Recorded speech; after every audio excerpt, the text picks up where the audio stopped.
Hey vous, j'espère que vous allez bien. Je suis ravie de vous retrouver aujourd'hui pour vous présenter mes petits coups de cœur du moment en termes de livres, en termes de films, mais aussi en termes de séries. Ça vous dit? Eh bien on y va.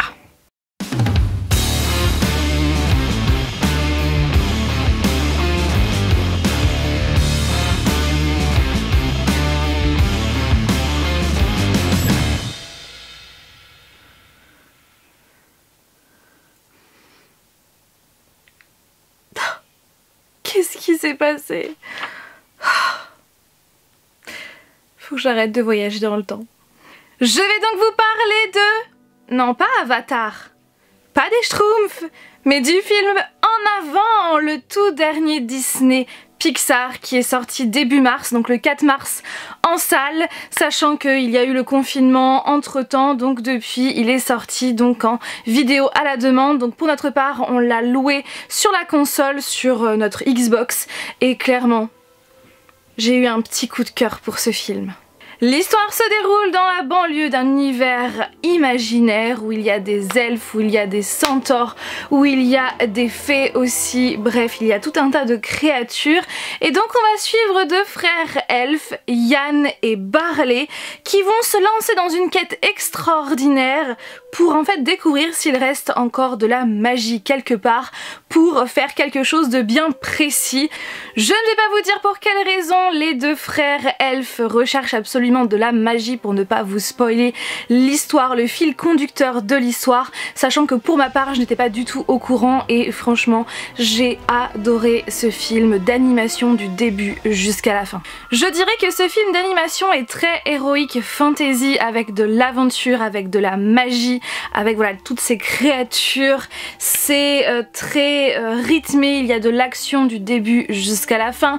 Le film est majoritairement centré sur les liens fraternels, les liens familiaux, mais surtout les liens fraternels. J'ai adoré suivre Yann et Barley, les deux frères qui sont hyper attachants, avec beaucoup d'humour puisqu'il y a des gags tout au long du film, et c'est vraiment des gags, voilà, c'est vraiment de l'humour sympathique, c'est pas du tout potache. On rit, on pleure aussi puisqu'il y a de l'émotion notamment à la fin, et je n'ai pas pu m'empêcher de verser ma petite larme. Donc oui, il y a de l'émotion, c'est touchant, et clairement ouais, je trouve que l'histoire est très belle. C'est vraiment un film qui est très beau, avec un super scénario, des bons dialogues également, de l'humour comme il faut, et puis surtout des dessins extrêmement bien réalisés. Donc je dirais que ce film est aussi bien pour les enfants que pour les adultes, puisqu'il y a une touche de maturité que j'ai vraiment beaucoup aimé. Donc franchement, si vous ne l'avez pas vu, je vous le conseille vraiment vivement. Oh, j'espère que je vais pas rester tout le temps comme ça. J'espère. Bon allez, du coup, je retourne dans ma DeLorean et direction... vous allez voir. Nous voilà en Écosse. En Écosse, pour vous parler des Étoiles de Nocède par Sophie Jomain, donc à savoir le premier tome, Vertige. Alors ce livre-là, je l'ai lu en lecture commune avec Cindy, et clairement, je suis tellement contente de l'avoir lu parce que ça a été vraiment un coup de cœur, mais vraiment.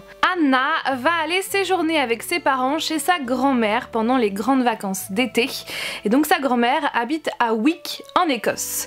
Clairement Anna n'est pas hyper réjouie, même si elle adore sa grand-mère. Elle aurait plutôt aimé passer ses vacances au soleil plutôt que dans le nord de l'Écosse. Elle va faire la rencontre d'un certain Leith Sutherland qui est très étrange, et il a de magnifiques yeux verts. Tout de suite Anna se sent attirée par ce garçon, mais qui est-il vraiment?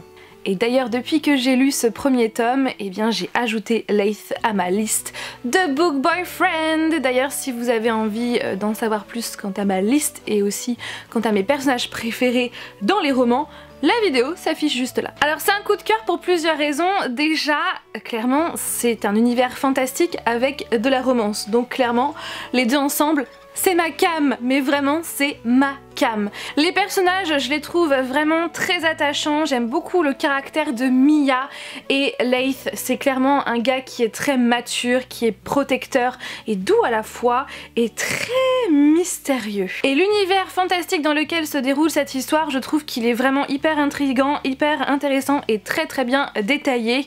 Et en plus de ça, ça se passe en Écosse et l'Écosse c'est un pays que j'adore. Et en plus de ça, quand j'ai commencé ma lecture de ce premier tome, eh bien ça faisait pile un an qu'avec Flavien, eh bien nous étions allés en Écosse. Voilà, donc ça m'a fait remémorer des souvenirs de paysages, tout ça, et franchement j'adore. Sinon cette histoire en somme elle est très addictive, c'est prenant, c'est fluide, la plume de l'autrice est hyper agréable et en plus ça moi je l'ai lu avec, donc j'ai lu la version illustrée qui est vraiment mais tellement bien illustrée, je suis trop fan des dessins, enfin le coup de crayon, des couleurs, de l'ancrage, je suis mais je fonds littéralement. Après pour celles et ceux qui ont déjà lu ce livre, cette saga, je trouve que du moins pour le tome 1 que j'ai lu, j'ai trouvé quelques petites similitudes avec Twilight, donc je sais pas ce que vous en pensez, dites-moi ça en commentaire, mais ouais j'ai trouvé quelques petites similitudes entre Mia, Bella, Leith, Edward, enfin voilà quoi. Bon, c'est avec regret que je quitte l'Écosse, mais pour une autre ville que j'adore, New York. Je vais maintenant vous parler d'une série qu'on a découverte tout récemment avec Flavien, pour laquelle nous avons eu aussi un coup de cœur. Il s'agit donc de Mr. Robot. Elliot est un jeune informaticien qui vit à New York et qui travaille dans la cybersécurité, donc en tant qu'ingénieur en sécurité informatique dans l'entreprise Allsafe Security. Elliot, c'est quelqu'un qui tous les jours lutte contre son anxiété sociale et aussi sa dépression. Et un jour il va être embrigadé dans une affaire qui dépasse vraiment l'entendement, et voilà, à base de cybersécurité, à base de hacking, tout ça. Et clairement on adore avec Flavien, donc pour le moment on a terminé la saison 1 et on va bientôt commencer la saison 2. Sachant qu'à ce jour donc 4 saisons sont sorties et la série est terminée et vous pouvez retrouver les 3 premières saisons sur Amazon Prime. Alors déjà pour moi, quand je pense à Mr. Robot, je pense à série OVNI. Ouais, c'est clairement une série OVNI qui est totalement novatrice, qui est totalement différente de ce qu'on peut voir à la télé, qui est totalement brillante. Ça sort des sentiers battus, la réalisation est très bien faite aussi. L'univers dans lequel évolue cette série, je trouve que c'est hyper intéressant, voilà, tout ce qui est cyber, sécurité, codage, hacking, tout ça, je trouve ça hyper intéressant avec des termes, voilà, que pour beaucoup je n'avais jamais entendu. D'ailleurs franchement c'est le genre de série où il ne faut pas faire autre chose en même temps parce que sinon vous allez être totalement perdu et ce serait dommage parce que c'est vraiment une série qui est incroyable. Je pense aussi une série qui peut paraître un peu compliquée, où on se pose plein de questions, où voilà, les termes ne sont pas forcément des termes qu'on connaît déjà de base. Mais ça fonctionne, voilà, on se pose plein de questions et on se trouve, voilà, embrigadés nous aussi dans cette histoire et on se pose plein de questions, il y a plein de rebondissements auxquels on ne s'attend pas. Et bon, même si à la fin de la saison 1, clairement, on s'y attendait un petit peu, mais tout a sa place, tout a une raison, tout est logique dans cette série et c'est vraiment une série coup de cœur. Et pour revenir à la réalisation, je trouve que c'est très minutieux et ça rend en fait addict à l'histoire, je sais pas si vous voyez ce que je veux dire. En termes de casting, vraiment très bon casting et Rami Malek joue extrêmement bien Elliot Alderson. Mais bon, en même temps, je m'en doutais, voilà, je savais que Rami Malek avait a vraiment un jeu d'acteur juste incroyable étant donné sa prestation dans Bohemian Rhapsody. Clairement il joue à la perfection Freddie Mercury et je suis contente, voilà, de savoir qu'il a eu un Oscar pour ce rôle et je sais aussi que la série Mr. Robot a été primée à plusieurs reprises donc c'est entièrement mérité et clairement on voit justement que Rami Malek peut aussi bien endosser quelqu'un de dépressif et aussi quelqu'un qui est qui est the légende de la musique, donc à savoir Freddie Mercury. Il peut endosser tout plein de rôles différents parce qu'il a un jeu d'acteur juste incroyable. Donc franchement, si vous ne l'avez toujours pas regardé, je vous la conseille vivement. Après, il faut aimer aussi l'univers. Si vous n'êtes pas du tout fan de tout ce qui est cyber, sécurité, tout ce qui est codage, tout ce qui est du style des Anonymous, clairement, bon, passez votre chemin parce que c'est tout ça en fait. Mais sinon, si vous aimez ou du moins ça vous intrigue, ça vous intéresse, foncez, vous allez voir, cette série OVNI est juste incroyable. Bon, c'est pas le tout, mais le temps passe et il faut que je retourne dans ma DeLorean, direction... Où est-ce qu'elle a prévu de m'emmener déjà? Mais où est-ce que je suis? Je ne reconnais rien.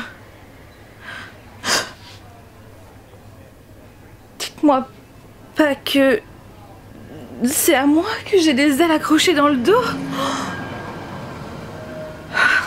Je comprends plus rien. Une carte.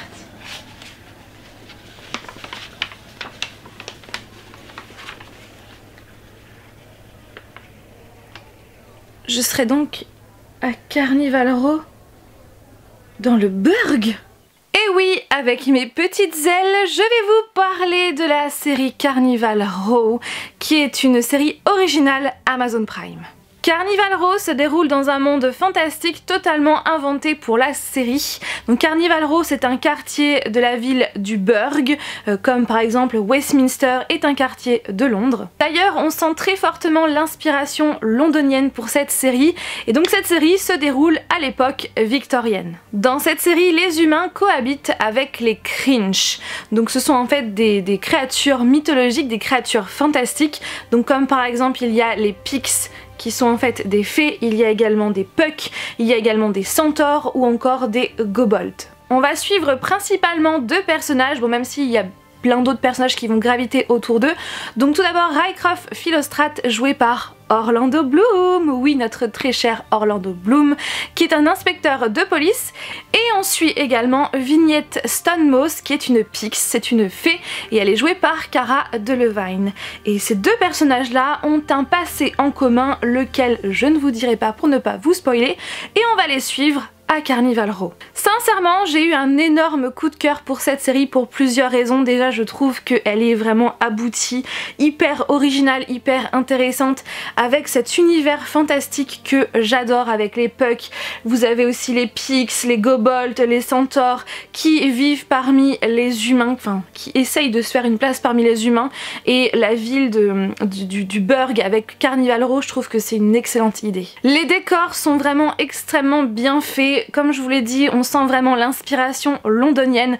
On a vraiment l'impression de suivre les personnages dans un vieux Londres. Les maquillages aussi sont extrêmement bien faits, et d'ailleurs ce n'est pas une série pour les plus jeunes, puisqu'à plusieurs moments, clairement, il y a du gore, il y a du sang, on voit des boyaux, tout ça, donc ce n'est pas du tout pour les plus jeunes, mais franchement c'est extrêmement bien réalisé, on a l'impression que c'est du vrai. Le casting est vraiment très bon. Déjà je suis trop contente de retrouver Orlando Bloom dans cette série où clairement il joue très bien, et c'est la toute première fois que je vois Cara Delevingne dans une série. Je trouve qu'elle est plutôt convaincante. Il y a pas mal de rebondissements tout au long de cette saison 1, et ce que j'adore aussi, c'est que ce n'est pas une simple série avec des créatures fantastiques qui vivent parmi les humains. Non, en fait c'est beaucoup plus que cela. Déjà cette série évolue dans un contexte sociopolitique qui est plutôt compliqué. Cette série aussi traite du racisme, puisque les Crinch sont très mal vus par les humains, et les Crinch, donc les créatures fantastiques, essayent de vivre parmi les humains tant bien que mal, mais les humains ne leur facilitent pas du tout la tâche. Donc le racisme est vraiment présent dans cette série. Cette série parle aussi de classe sociale, des rangs sociaux, et encore une fois c'est hyper intéressant, c'est très bien traité je trouve. Ensuite ça parle de couple mixte, donc par exemple humain puck ou humain pix ou inversement, voilà, ça parle de couple mixte, ça parle de la différence, ça parle d'amour, ça parle de pardon aussi. Enfin c'est vraiment une série qui aborde plein de thèmes, et je trouve que cette série est dans son ensemble aboutie et hyper originale, et j'en veux plus. J'en veux carrément plus parce que les acteurs, comme je vous l'ai dit, sont convaincants, parce que c'est un univers qui est convaincant et qui, selon moi, mérite d'aller encore plus loin. Donc à ce jour, la saison 1 compte 8 épisodes et la saison 2 avait déjà été renouvelée avant que la série ne sorte sur Amazon Prime. Mais confinement oblige, du coup, le tournage de la saison 2 a été arrêté. Mais bien sûr, ils vont reprendre un jour ou l'autre le chemin du tournage et je pense qu'on aura la saison 2 peut-être en 2021. Je croise les doigts. C'est bon, je suis revenue à la maison et j'ai plus mes ailes. Oh, soulagement. Voilà pour cette vidéo, j'espère que ça vous a plu, cette différente mise en scène. J'aime bien faire ça de temps en temps, donc j'espère que ça vous a plu. Avant de clôturer cette vidéo, je voulais vous parler de certaines séries, à commencer par ma série en cours. Je suis en train de regarder en ce moment Hollywood, qui est disponible sur Netflix. Alors pour le moment, j'en suis au 3e épisode et je dois vous avouer que je suis plutôt partagée, donc avant de vous donner un avis ferme, je préfère terminer la saison 1. Avec Flavien, nous sommes en train de regarder la saison 4 de Rick et Morty. Nous avons vu les 5 premiers et on compte voir les 5 suivants.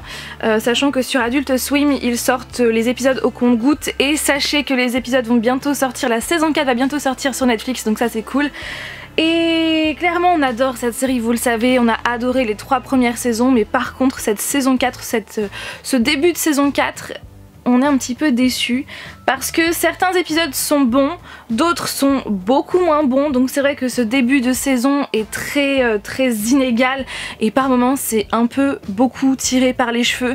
Oui, c'est une série qui est tirée par les cheveux déjà de base, mais là des fois c'est étrange en fait, ça colle pas avec les précédentes saisons. Je sais pas si vous voyez ce que je veux dire, mais en tout cas on est un peu déçus, donc on attend de voir la suite.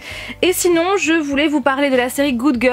Vous le savez, je vous en ai parlé à plusieurs reprises sur la chaîne. C'est une série qu'on a adorée, donc on l'a terminée il y a quelques temps. Et sachez que si vous avez envie de regarder une série qui est clairement girl power, j'ai envie de dire, qui est bourrée de rebondissements, de péripéties auxquelles on ne s'attend pas, franchement regardez cette série, elle est juste géniale. Voilà.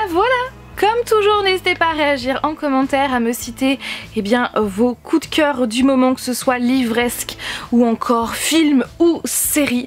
Je suis très curieuse. Sur ce, je vous fais tout plein de bisous et je vous dis à mercredi prochain pour une nouvelle vidéo. Bye!